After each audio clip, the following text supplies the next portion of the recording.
pada Kristus, keselamatan di dalam Dia. Nah, dalam konflik ini atau dalam perselisihan ini yang sudah selesai tahun 49 tadi, dalam perselisihan ini Barnabas ikut terseret dalam kemunafikan mereka.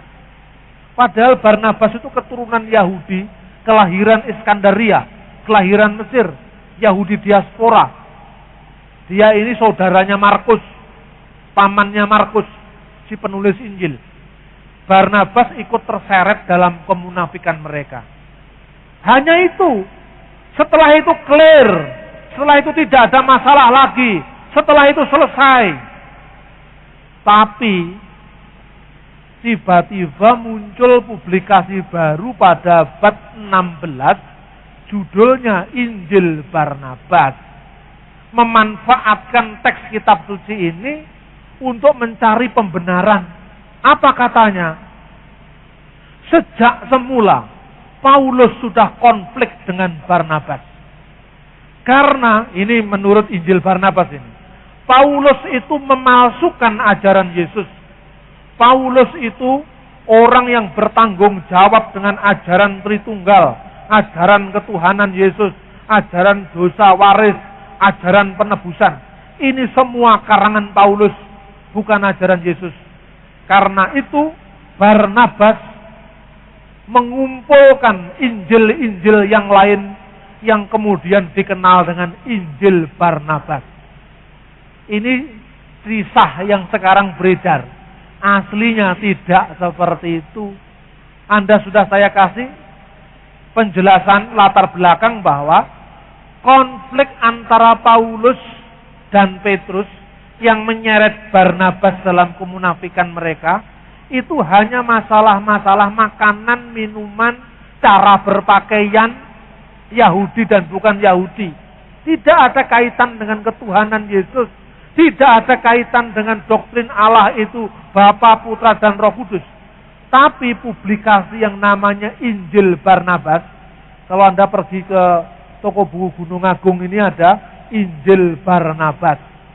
Dan itu katanya orang Islam adalah Injil yang asli.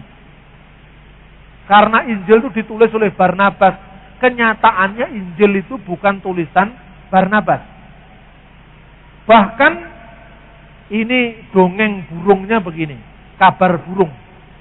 Menceritakan bahwa asal-usul penemuan Injil yang disebut Injil Barnabas itu, ada seorang biarawan rahib namanya Fra Marino yang hidup pada abad 16. Dia seorang pastor yang hidup pada masa Paus Sixtus kelima tahun 1595. Pada suatu hari, kata dongeng burung tadi, dia mengunjungi perpustakaan Vatikan katanya. Di perpustakaan itu kemudian dia menemukan sebuah buku yang berkulit binatang, sampulnya dari kulit binatang, tertulis Evangelium Barnaba katanya. Lalu dia baca. Dia baca penasaran, loh ini kok ada Injil lain selain Injil Matius, Markus, Lukas, Yohanes. Dia baca, lalu tertulis di situ.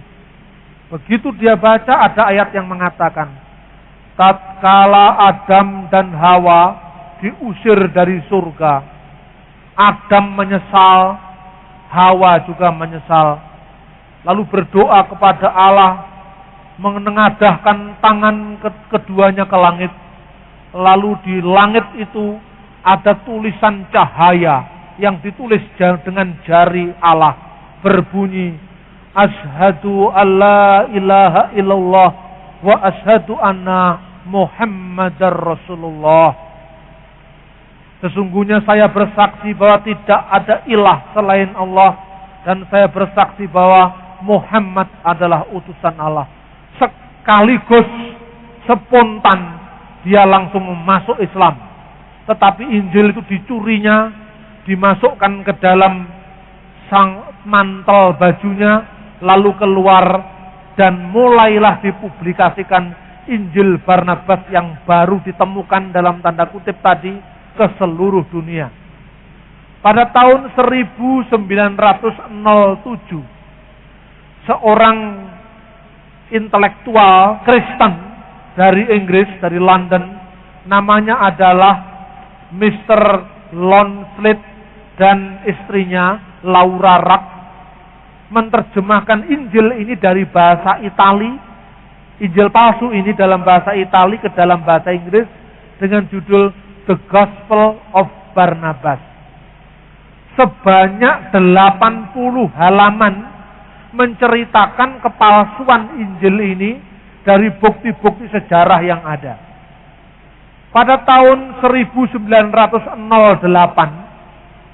Injil dalam bahasa Inggris ini diterima oleh seorang Kristen Koptik, seorang Kristen Ortodok Koptik, namanya Sayyid Al-Duktur Khalil Sa'adah.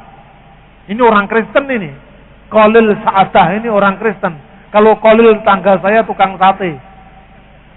Dia terjemahkan dalam bahasa Arab, judulnya Injil Barnabas. Dengan semua telaah kritisnya tadi.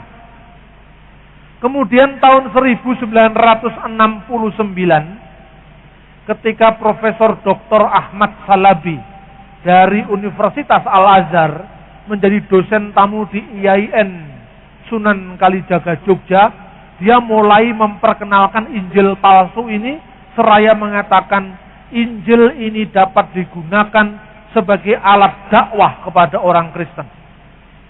Lalu setahun kemudian, 1970, ditulislah terjemahan bahasa Indonesia dari naskah Arab oleh Bakhtiar Effendi dengan judul Injil Barnabas sebanyak 2 jilid. Tahun 1980-an dikeluarkan lagi terjemah Injil Barnabas dari naskah bahasa Inggris oleh Rahnib MBA, diterbitkan Bina Ilmu Surabaya. Tahun 1989 terbit pertama kali buku Sayyid Bambang Nursena, judulnya Telaah Kritis atas Injil Barnabas, diterbitkan Yayasan Andi Yogyakarta, tatkala Sayyid itu masih berumur 23 tahun. Dan Sayyid Bambang itu sayalah orangnya. Saya yang pertama kali menanggapi dalam bentuk buku yang relatif lebih tebal, yang berjudul Telaah Kritis Injil Barnabas, sampai sekarang sudah dicetak ulang yang ke-11 kali. Dan selalu bestseller buku itu. Anda bisa cari di toko-toko buku Kristen dan juga di Gramedia. Tapi biasanya cepat habis. Inilah sejarah awal mula tentang Injil Barnabas dan pengaruhnya dalam polemik Islam Kristen. Apa yang membuktikan kepalsuan Injil Barnabas? Dalam doa malam kemarin saya sudah menyampaikan beberapa aspek. Dalam pandangan Islam, Injil itu kitab yang turun dari langit. Setelah dicocokkan, loh ini kok karangan Matius, kok karangan Lukas, kok karangan Yohanes tidak cocok. Lalu mereka pada melirik Injil Barnabas yang kebetulan menguntungkan pandangan Islam. Pertama kali, sebelum diterbitkan di Indonesia tahun 69, tahun 70. Injil ini dalam bahasa Inggris diterjemahkan dalam bahasa Inggris oleh Tuan Rak tadi, diterbitkan di Karachi, Pakistan. Penerbitnya adalah Aisyah Bawani Wakaf di Karachi. Tapi tidak fairnya, ironisnya karena tidak adil, telaah kritis yang isinya 80 halaman tadi dibuang. Dan hanya diterbitkan teksnya tanpa catatan kritis. Ini sudah melanggar hak cipta sebetulnya. Jadi teksnya diterjemahkan, telaah kritis yang membuktikan kepalsuan Injil ini dibuang. Sejak itu pula Indonesia ikut-ikutan. Abu Bakar Basmelah juga menerjemahkan Injil Barnabas dari bahasa Arab. Teks kritiknya dari Tuan Rak tadi dibuang.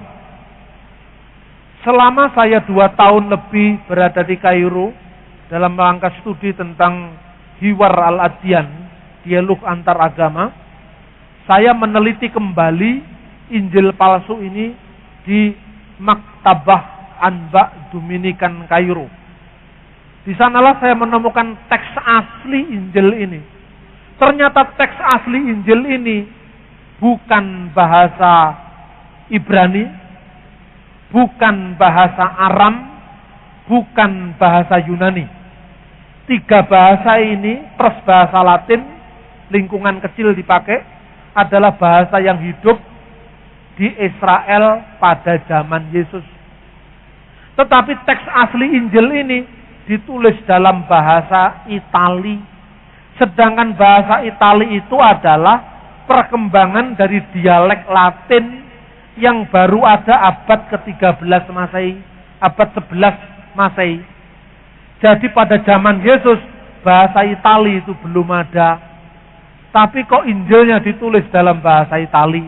Ini yang pertama. Kedua, ada kesalahan-kesalahan geografis. Misalnya,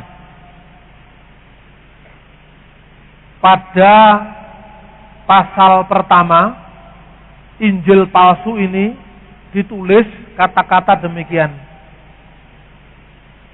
Evangelio Barnaba Apostolo di Yesu Kristo di Yesu Nasareto Chiamalo Cristo. Ini dalam bahasa Itali. Jadi Barnabas, Apostolo, Rasul, Yesus dari Yesus, di Yesu, Nasareto, Yesus orang Nasaret, Chiamalo Cristo, yang disebut Kristus. Jadi pada pasal pertama ini Barnabas diakui sebagai Rasul Yesus. Kenyataannya Barnabas bukan ke-12 Rasul, tidak termasuk 12 Rasul, tapi Barnabas itu baru muncul kemudian. Yang kedua, dalam teks ini diakui Yesus orang Nasaret bergelar Kristus, Chiamalo Cristo.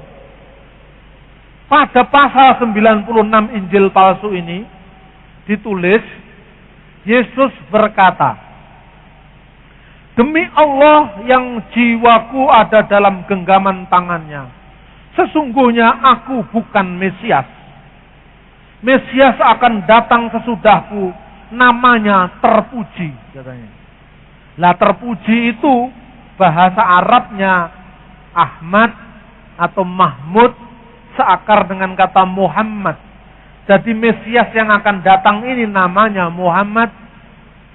Yesus bersabda, "Demi Allah yang jiwaku ada dalam genggaman tangannya." Ini sumpahnya Nabi Muhammad, dikutip, ditempatkan di mulutnya Tuhan Yesus. "Wallahi alladzi nafsi biyadihi." Demi Allah yang jiwaku ada dalam genggaman tangannya. Ini gaya sumpahnya Nabi Muhammad. Yesus tidak pernah bersumpah di Alkitab. Lalu dikatakan, Injil Barnabas yang palsu ini menyebut Yesus adalah Kristus. Tapi Yesus bukan Mesias. Lah bedanya Mesias dengan Kristus itu apa, Pak? Itu sama saja. Mesias itu bahasa Latin dari bahasa Ibrani Hamasiah. Hamasiah diterjemahkan dalam bahasa Yunani Kristos. Kristos menjadi bahasa Yunani, bahasa Latin Kristus. Jadi Kristus dengan Mesias itu artinya sami mawon, sama saja. Tapi penulis Injil palsu ini mungkin sekolahnya kurang tamat. Waktu pelajaran ini mungkin dia bolos. Tidak tahu kalau Kristus itu sama dengan Mesias. Adalah aneh. Orang abad pertama hidup di Palestina tidak tahu kalau Mesias itu sama dengan Kristus. Sama dengan orang hidup di Surabaya tidak tahu bedanya, tidak tahu persamaannya antara ayam, pitik dengan chicken. Sama dengan dikatakan, "Makan apa Pak tadi malam?" "Oh, makan pitik bakar." "Saya tidak makan chicken," tidak. Saya tidak makan ayam, makan petik aku katanya. Lho podo ae, Bes. Petik karo ayam karo chicken sami mawon. Kalau ada orang yang mengatakan itu, berarti itu bukan orang Surabaya karena tidak tahu bahwa ayam, petik, chicken itu sama. Begitu juga penulis ini tidak tahu kalau Mesias dengan Kristus itu sama. Berarti dia bukan orang Yahudi, bukan orang Israel, apalagi muridnya Tuhan Yesus. Gampang membuktikannya. Yang kedua, geografisnya salah. Dikatakan gini, from Jerusalem, Jesus went up to Kapernaum. Dari Yerusalem, Yesus naik ke Kapernaum. Nah ini, padahal Kapernaum itu kota di pesisir pantai Galilea. Berarti Yerusalem lebih tinggi dari Kapernaum. Mestinya from Jerusalem, Jesus went down to Kapernaum. Tapi dikatakan went up to Kapernaum. Salah lagi. Berarti penulisnya bukan orang Yahudi, apalagi muridnya Yesus. Lalu setelah dari Kapernaum, Yesus berlayar ke kotanya Nazaret. Yang nggak bisa dilayari, Pak. Nazaret itu kota-kota perbukitan. Nggak ada pantainya di sana. Karena apa? Penulisnya bukan murid Yesus. Sama dengan orang mengatakan, saya dari Surabaya went down to Malang. Salah itu. Terus saya mikirlah, mungkin ini terjemahan yang salah. Saya cek dari bahasa Italinya, sama. Went up, went down. Saya lihat dalam bahasa Arab. Min Urusalim yasu so'ida ila Kapernaum. So'ida itu naik ke Kapernaum. Mestinya bukan so'iza ila Kapernaum, tapi nazala ila Kapernaum. Ini dalam teks Arabnya. Karena memang penulisnya ora tahu roh Israel. Ini persoalannya. Bukti kedua. Lalu bukti ketiga, saudara-saudara, digambarkan, kalau yang pertama tadi, Al-Quran sendiri tidak pernah menjuluki Muhammad sebagai Mesias. Bahkan Al-Quran mengatakan Al-Masih Isa bin Maryam. Al-Masih adalah Isa anaknya Maryam. Tidak pernah ada ungkapan Al-Masih Muhammad Rasulullah, tidak pernah ada. Jadi Injil Barnabas ini tidak cocok dengan Al-Quran sendiri. Jelas. Mau diputar seperti apa lagi? Ada banyak hal, ayat-ayat yang saling kontradiksi dalam Injil Barnabas. Misalnya, situasi politik. Anda bisa membayangkan dalam Injil Barnabas ditulis Lazarus, saudaranya Marta dan Maria Magdalena, membeli sebuah desa, yaitu desa Magdala. Abad pertama, orang Yahudi dijajah Roma. Jangankan membeli kota, tidak terbayangkan. Semua dikontrol orang Yahudi, dikontrol orang Romawi. Tidak mungkin. Ini hanya mungkin membeli kota, membeli pulau. Itu hanya mungkin setelah era kapitalisme di Eropa. Berarti Injil ini produk Eropa, abad pertengahan. Terus kemudian, Yesus mengusir iblis untuk memasuki babi. Lalu babi itu berlarian memasuki tong-tong tempat untuk menyimpan air. Nah, zaman abad pertama Masehi tong itu belum ada. Yang ada tempayan. Ini tidak cocok lagi. Tong itu setelah revolusi industri. Anda bisa cek abad 10 itu tong itu mulai ada. Sebelum abad 10 semua tempayan. Sama dengan misalnya kalau orang sekarang mau nulis zaman Belanda. Maka Tuan Residen menyuruh saya untuk membangun gedung dari semen 3 roda. Loh, semen 3 roda belum ada. Zaman Belanda, semen itu belum ada. Kalau melekatkan ini pasir dengan gamping, itu pakai itu tetesnya tebu. Semen belum ada. Semen itu baru ada periode tahun 70-an. Lah jadi kelihatan bohongnya. Dari sinilah perlunya kritik sejarah. Lalu, yang lebih bohong lagi, liturgi abad pertengahan dimasukkan ke sabda Yesus. Misalnya gini, Yesus berkata, hati-hatilah kamu, wahai murid-muridku. Sesungguhnya Allah, jadi gaya Yesus ngomong itu seperti Nabi Muhammad bicara itu. Sesungguhnya Allah akan melaknati setiap orang yang musyrik kepadanya, yang syirik, yang menyekutukan dia. Katanya, karena perbuatan syirik itu berasal dari syaitan, berasal dari setan. Dan tahukah engkau bagaimana mencegah diri dari syirik? Kamu harus memperbanyak sholat dan puasa 40 hari. Karena apa? Sebagaimana iblis itu seperti singa yang mengaum-ngaum dan mencari mangsa, siapa yang bisa dimangsanya.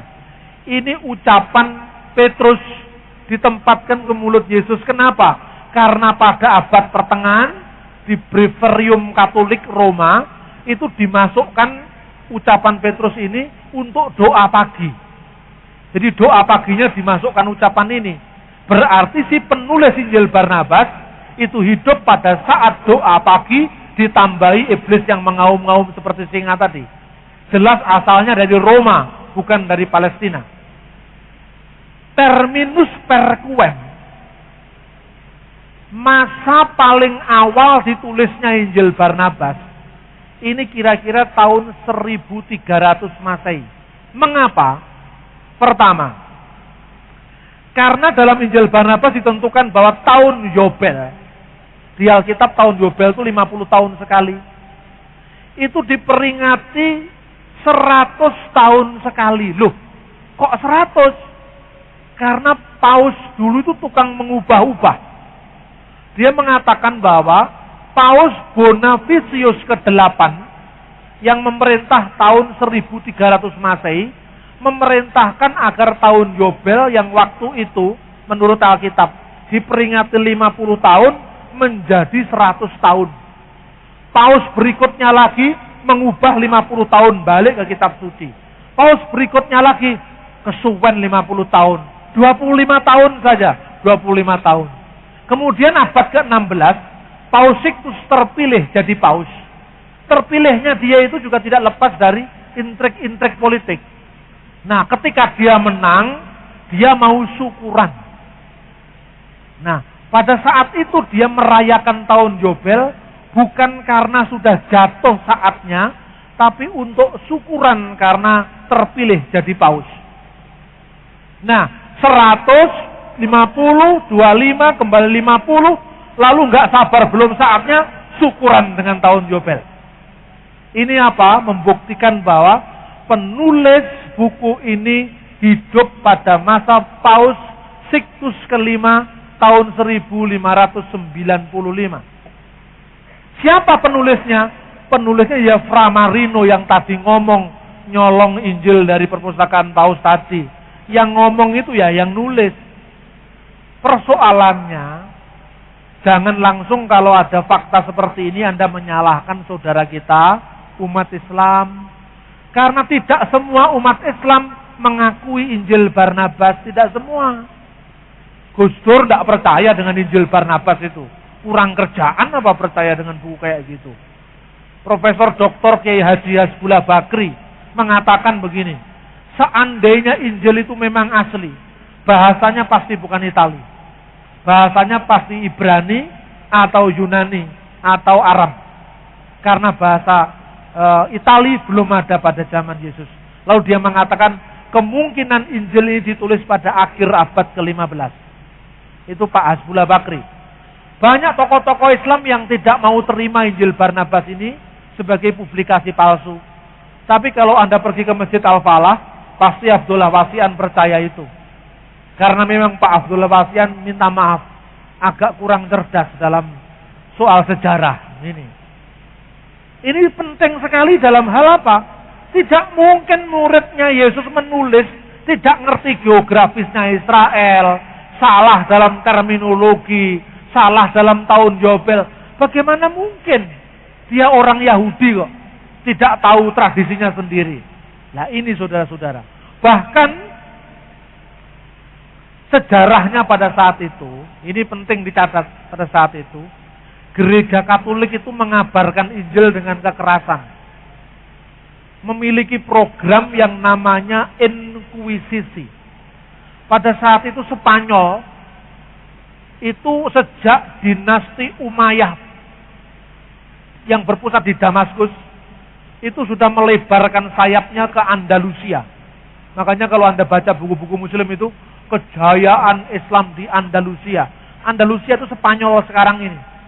Di sanalah mereka, Islam sudah menancapkan akarnya di Spanyol. Begitu juga orang Yahudi dari suku Morisco, itu sudah menancapkan akarnya di sana. Gereja Katolik rupanya tidak sabar. Ini orang-orang Muslim Spanyol ini di negara Barat tapi agamanya Islam. Ngisin di sini, malu-maluin. Tindas mereka supaya mereka masuk Katolik. Dipaksa masuk Katolik. Lah orang dipaksa itu ya pernah hatinya tetap berontak. Semut dicek aja protes apalagi manusia. Fra Marino ini termasuk orang-orang yang dipaksa masuk Katolik. Tapi dia ini sempat sekolah teologi sampai tamat di Roma. Sampai dapat gelar sarjana teologi. Sampai ditahbiskan jadi imam, jadi pastor. Tapi hatinya tidak pernah percaya pada Yesus. Hatinya adalah Muslim. Daripada saya ditindas, lebih baik pura-pura jadi Kristen. Tapi dendamnya luar biasa pada gereja Katolik. Akhirnya balas dendam, nulis Injil palsu tadi. Nulisnya terlalu semangat. Injil itu biasanya tidak sampai 30 pasal. Injil Matius 28 selesai. Injil Markus malah hanya 16 pasal selesai. Yohanes 22 selesai. Lukas 24 selesai. Dia nulis saking gregetennya. Nulis Injil Barnabas itu 222 pasal. Loh ini.